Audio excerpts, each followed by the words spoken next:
প্রথম ছেলের হাতের চা খেলাম। সকালে নাস্তার পরে বলতেছে যে আম্মু চা দাও। আমার ওঠা না দেখে বলতেছে যে তুমি যদি না দাও আমি নিজেই বানাবো। আমি বললাম ঠিক আছে যাও বানাও, সাথে আমাকেও 1 কাপ দিও। হাঁড়ি উঁচুতে থাকাতে চেয়ার নিয়ে যেয়ে হাঁড়ি পেরে নিল। পানি দিয়ে চুলায় বসিয়ে দিয়ে এরপর আসছে আদা খুঁজতে। আদার একটা টুকরা নিয়ে গিয়ে হেমানদস্তার মধ্যে থেতে করতেছে। এদিকে পানিতে বলক চলে আসছে, তো আদাটা পানির মধ্যে দিয়ে দিল। দেখে মনে হচ্ছে খুব দক্ষতার সাথে চা বানাচ্ছে। কোনোদিন না বানালেও ও যে আমাকে দেখছে সেই মোতাবেক কাজ করতেছে। যাই হোক শেষ পর্যন্ত চাটা অনেক ভালোই হয়েছিল। এতদিনে আমার একটা চা বানিয়ে খাওয়ানোর লোক হলো। এখন সময়ে সময়ে 1 কাপ রেডি চা পাওয়া যাবে। প্রথম ছেলের হাতের চা খেলাম। সকালে নাস্তার পরে বলতেছে যে আম্মু চা দাও। আমার ওঠা না দেখে বলতেছে যে তুমি যদি না দাও আমি নিজেই বানাবো।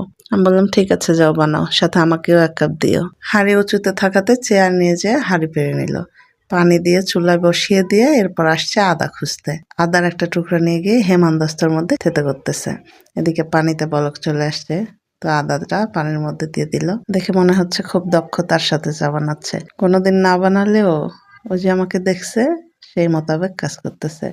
যাই হোক শেষ পর্যন্ত চাটা বেশ ভালোই হয়েছিল। এতদিনে আমার একটা চা বানিয়ে খাওয়ানোর লোক হলো। এখন সময়ে সময়ে 1 কাপ রেডি চা পাওয়া যাবে।